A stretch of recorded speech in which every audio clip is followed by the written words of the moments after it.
relationships, men and women. The people that were here were blown away. Today I'm not going to go over that if that's what you were expecting. However, I'm going to tell you something. I'm going to go over something so powerful and something that I have so much confidence in because I wouldn't speak otherwise about it. That if you just do 30% of what I'm about to tell you, if you understand just 30% of what I'm going to tell you and you apply it, I promise you from the bottom of my heart, you're going to change your life now. Guaranteed. Like I know this 100%. So listen well. Because the stuff I'm about to say, maybe has been around for generations. It probably has. But it's different when it comes from the mouth of someone who knows it. Okay? I'm not trying to make money from this shit. I'm just going to teach you. So here we go. If you have any questions at the end, I'll give you a chance. So do as you will with it. And should I start to get faint because I haven't eaten yet, banana will help out. So we're going to have to see how my physical state goes. Okay. So let's start. Let's start with the definition, Raquel. Sovereign. Definition of sovereign. What does that mean? Supreme in power, rank, or authority. Supreme in power, rank, or authority. Is there any more? Of or holding the position of ruler, royal, reigning. Cool. One more, maybe when you chew, it's hard to understand you. Independent of all others. Independent of all others. Anything else? Excellent, outstanding. Okay, so those are all good definitions, okay? Sovereign.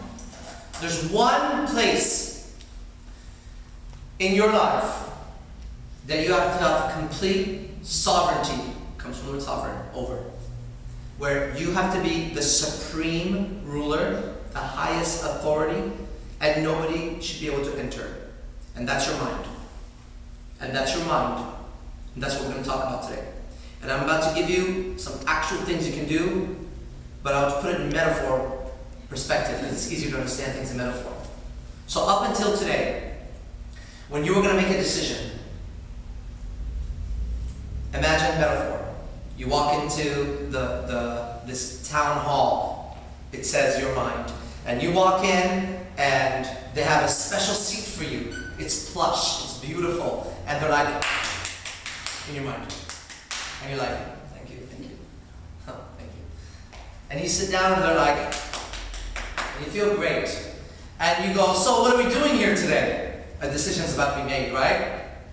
And there's representatives in your mind. There's a representative of religions that you were brought up with, of teachers, of parents, of friends, of anybody you watched on TV shows, and they're all represented in this area, right? They're lobbying for the next bill that's about to be passed in your mind.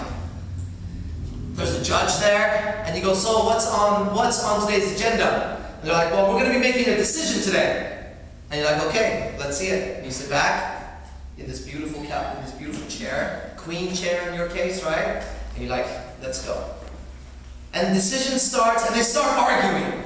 And the parent says, that's not how things are done, you know? And the teacher says, well, you know, and the religion comes, you're going to sin. And the other one comes and says, science said, you know? And you're sitting back going, And you're like, I have an idea. And the judge in there, order in the court, order. Let's hear what you have to say. Because it's your mind. However, what you miss is that you have 2 votes versus 1. So you say something, people are like, consider it, and then now there's everyone's voting, right? And you go, but, and they're like, okay, listen. And now comes the parent voice in your head. It says, little Susie, oh, you're okay. Little Susie, little Janice, listen, you don't know what's good for you. Okay? Why don't you sit down, let me take care of this, I'm the adult. And you're like, but, Susie, now listen, we gave you a nice chair, we clapped for you, but right now you need to just pay attention. Okay. And you're like, oh, it doesn't feel too good, but okay. And as the parent's talking, then the religious teacher comes in and says, well, that's not really good because you can't have sex before you're married, and I'm just throwing these out. And you're like, but I have an idea. Listen, I'm representing God, you need to shut the fuck up for a second. Okay. And they start talking it out. You're like, hold on, because everyone in the mind, in your mind, is the fucking authority but you right now. Okay? Everyone in your mind is the fucking authority but you right now. You gotta take a look at this thing because it's fucking true. Because if you were gonna make a decision right now, you'd have to explain yourself. Okay? If you were gonna decide right now, you'd have to explain yourself to one of those representatives, or 3 of them, or 4 of them, or 10 of them. Some of those representatives are dead, they're not even around. Some of you don't even associate with anymore. There were groups you were part of and you left, but you still have to please them. I've known enough girls that have been cheerleaders, who in that environment, that cheerleading environment, is suppressive. It destroys the self-esteem and destroys a female's character. I know this 100%, we have some of those instructors. In present time, they're still trying to live to the image of the old coach that wanted them to be super thin and be able to fly or some shit. There's still an old representative, and that fucker's in the back now with like a hood, and he's paying the lobbyist. He's got a lot of pull in the mind, but he's hidden in the corner. And like, who's that? Oh, don't worry about him. He's long gone. And after a while, what happens is what happens to people.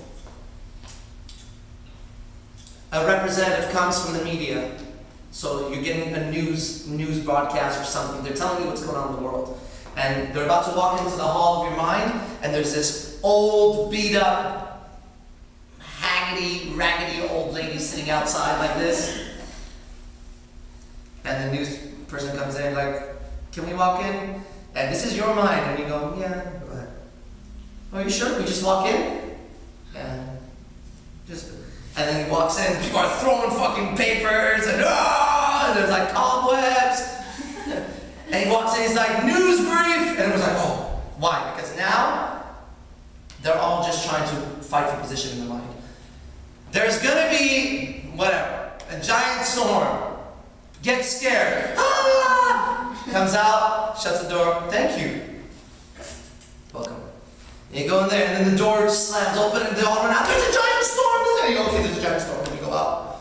After a while, you've lost complete control over your thoughts. Complete control. 100%.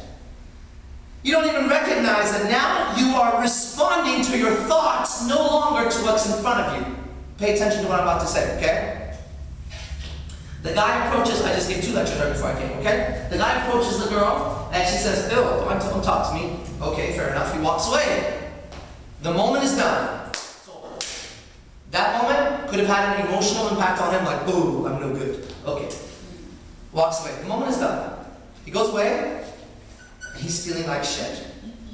But what he doesn't recognize is if you could peek into his mind, that is now running as a record. He's running the situation over and over. He sees her, and it's just like, and he can't get on with it. And why can't he get on with it? Because now his imagination is out of control. It's just going. The moment is done, but he's still imagining it. And he starts to feel shitty, right? Any past relationship you've been with, that's done. It's finished. You're still running the record in your mind. Okay? But no one told you that what you're responding to is no longer to that piece of shit. They told you, well, that happens, people get hurt. I'm telling you something different. The moment is done. Now you're responding to your thoughts. So today I'm going to show you some things you can do to control this fucker for just a second. Because it's just like muscles, okay? If you don't use them, you lose them. It's gone. And up until today, you may have not even known that you were thinking about shit. You thought that was you. That's just me. No, it's not. What do you mean it's just you? What the fuck does that mean? I was at my cousin's house last night, I had a little fucking baby, you saw that little picture with the big old cheeks and shit? That little baby will go from crying, like a second later! And a second later, he's happy, and he's playing, and then someone comes and fucks them, and he's like, moment to moment. Why? What is he missing that you and I have? He's missing the record of what kept happening. He doesn't go, that guy just came and, you know, bit my cheek or something, and it hurt, and now he's giving me a lollipop, and fuck that, you know? I still remember you biting me, and that's fucked up. And he just goes, ow, shit, lollipop, that's good. Okay?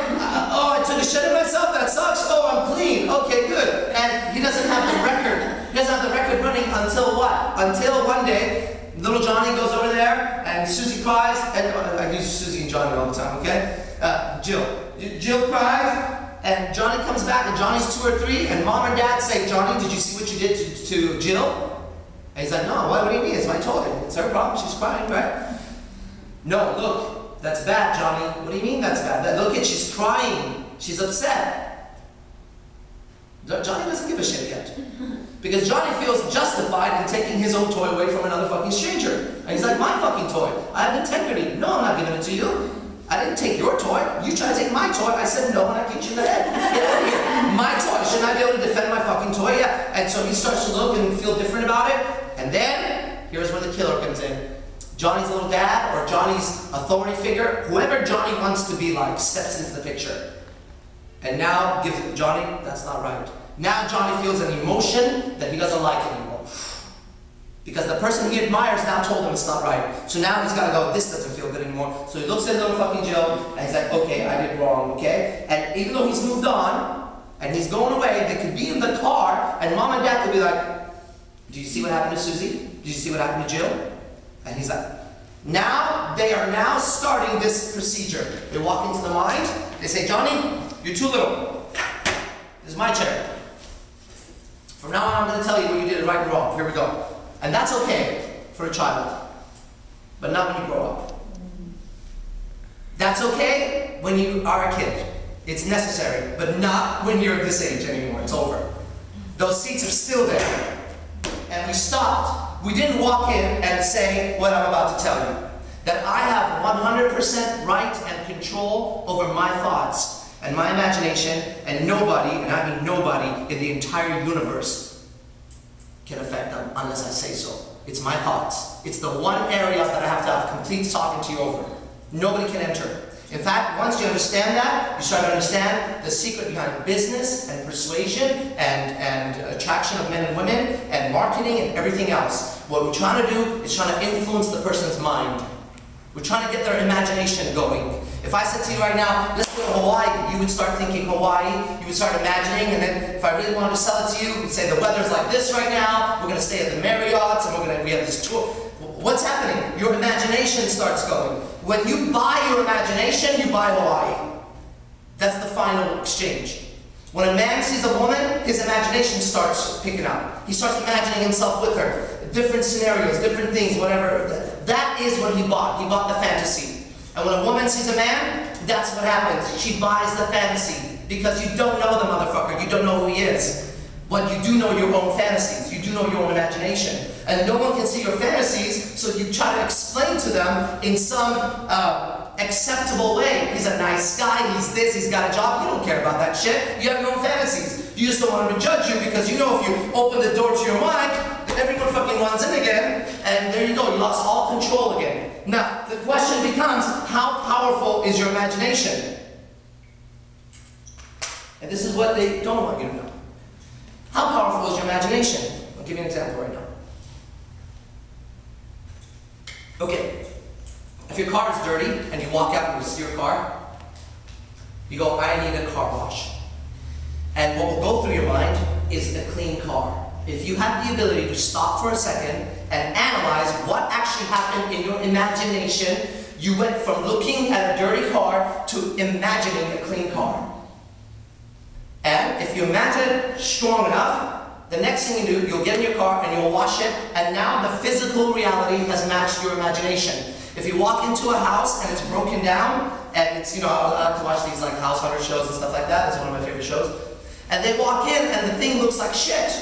Broken down, this and that, and they look at that same environment and they start in their imagination creating it. This will be a fireplace, we're going to take this out, and people who don't have that ability, they're just like, oh, this place sucks.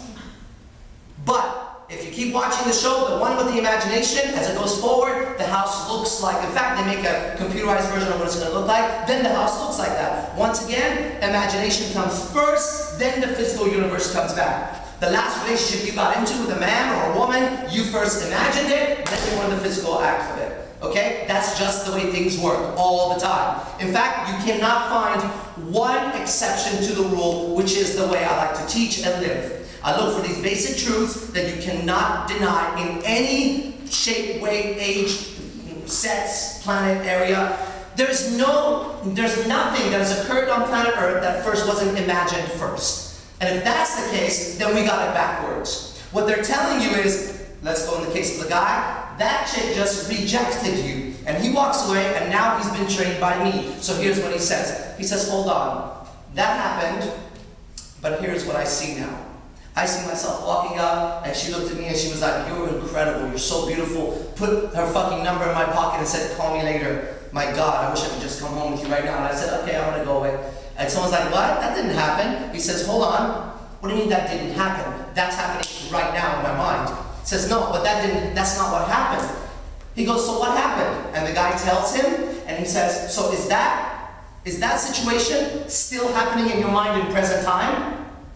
Hold on, you missed it. Is that situation still happening? And the guy's like, well, no, that's what happened. He goes, no, you're creating it right now, because now that moment is just a memory. And if I'm going to have a memory, if I'm going to go away and imagine, I'm going to imagine what I need to fucking imagine. For what? For me to have a good day. Because nobody has a right to make me feel bad throughout the day. Impossible. Why? Because whatever may have happened, this happened. I walk away and I go, okay, that happened, that's done. Good thing it's over. Because I don't want to be slapped 5 times by a girl when I go to a fucking club. That would suck if every time I walked away there was a hand coming in my face every second. Then I don't know what the fuck to do with it. The fact of the matter is it was a one-time scenario. You walk away and now I'm going to rewire it. I'm going to change the way I looked at it. That is now in the past. And in present time, when I look at that scenario, I'm going to give it a new flavor, a new meaning, and a new look. Why? Because you can, using your imagination, override the old computer program. That's like how you rewrite the program in the mind. You imagine, okay? I'll give you some examples of this thing. When you imagine things, you're putting your own energy onto the physical universe, okay? Listen again. Manu over there, my teacher, when I first showed up to his class, the first exercise he had us do was this. He had devised a new acting technique called NEAT, N-E-A-T, New Era Acting Technique. It was his technique because he was so skilled in the mind, so skilled. And what he would have us do is he would have us create an apple, let's say, right? In our mind, we would create an apple. And we would place the apple in the present moment in our hand. And what we would do is step by step give the apple life. So the weight of the apple would have to be completely felt. The texture of it, the colors, the smell, until it got to the point where every physical sensation your body feels was responding to a created apple. And your own body would not know the difference whether there actually was an apple or not an apple. That was his exercise. Then when you had it like this, you had the ability in your imagination, just creating the apple, to bring it up, take a bite out of it, have the juices go in your mouth, swallow it, and have your body literally go through the chemical transformation of having eaten an apple. This was his process. It went from an apple to a ball to imagine taking a shower to just your whole world. You were able to get up on stage in a chair and start creating a world. And it would get to the point where your physical body would respond to the world you created. Then the audience watching would be mesmerized. And then they would be like, is it strawberry? Oh yeah. And then they would salivate, watching you take a bite out of a strawberry, or cut a lemon and have the juices come in your mouth. And the audience would start reacting to your imagination as an actor. But it took practice. This is what we got to go back to. You had to practice so that you knew what you imagined was as real as the stuff this shit is made from. Because it really is the same material. When you break it down, if you want the science of this, you study quantum physics. It's the same material. One just more dense, one's lighter. That's all it is, okay? But you have to get to the point where your own decision of what's going on in the physical universe is senior to what's going on, what it's telling you. Now, I'm a trained hypnotist, highly trained hypnotist. So let me explain how hypnosis works for you. Now, do I hypnotize people? No, I don't. I don't, because it's not good for them. Okay?